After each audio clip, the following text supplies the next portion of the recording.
राजा के आगमन में उनकी प्रजा इंतजार कर रही थी। आखिर वो दिन आ ही गया, उनका राजा लौट आया। यहाँ मेरे कहने पर ગણપતિ બાપ્પા બોલ્યા। તો મિત્રો ગણપતિ બાપ્પાનો આજે પ્રોગ્રામ હતો, આગમન હતું આજે પીપલોદ સિટીમાં આપણા। તો એ સમાપ્ત થઈ ગયું છે ને અમે હવે જઈ રહ્યા છીએ હોટલ તરફ નાસ્તો કરવા। નાચી નાચીને ભૂખ લાગી ગઈ છે, તો હવે ખાઈશું, કંઈક પેટ પૂજા કરીશું। બાપાની પૂજા બહુ કરી અમે આજે।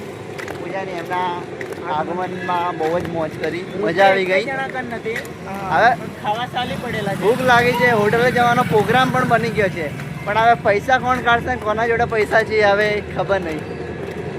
આ દેવભાઈ એમનું એવું લાગે તો વાહણો ધોયા છે, એવું કોઈ અમને શરમ જેવું લાગે નહીં, કારણ કે રાત પડી ગયેલી એટલે કોઈ ઓળખાણ વાળું આવશે નહીં। કોઈ ઓળખાણવાળું નથી હમણાં, એટલે ના હમણાં કૂદતેલા બધા આવશે ને। કોઈ નહીં આવે। એ હમણાં જરી થાકી ગયા છે તો આરામ કરશે।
અમે આપણે હોટલ તરફ જઈ રહ્યા છીએ। આ આપણા દેવભાઈની સ્કૂટી લઈ લીધી છે અને આપણી સ્કૂટી આ ગરાજભાઈ ચલાવે છે, ગાડી છે હા મારા દેવભાઈ। એમનો અંધારું બહુ થઈ ગયું છે એટલે કે એમનું ફેસ નહીં જોવાતું, એટલે ફેસ ઉપર બેટરી મારીને એમનું શું કહેવાય આપણે પેલું નહીં કહેવાતું કે પોતાનો દેખાવ દેખાવડો કે થોડો કાળો દેખાવડો। हाँ तो एकदम काला हो गया है, तो पूरा काला हो गया। अंदर दिखाओ ना स्मार्ट नहीं लग रहा है यार, काला काळियो लागे છે કાળિયો। કરવા માટે બહુ વફાદાર અને સારા કૂતરાઓ કહેવાય।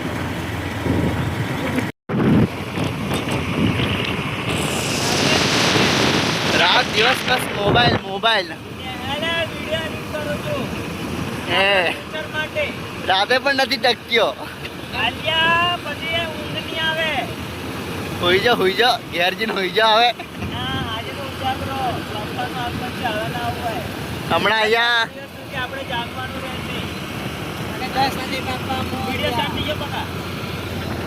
અને 10 દિવસ અમે ઉપવાસ કરીશું। નવરી નોટો હું તો કરીશ।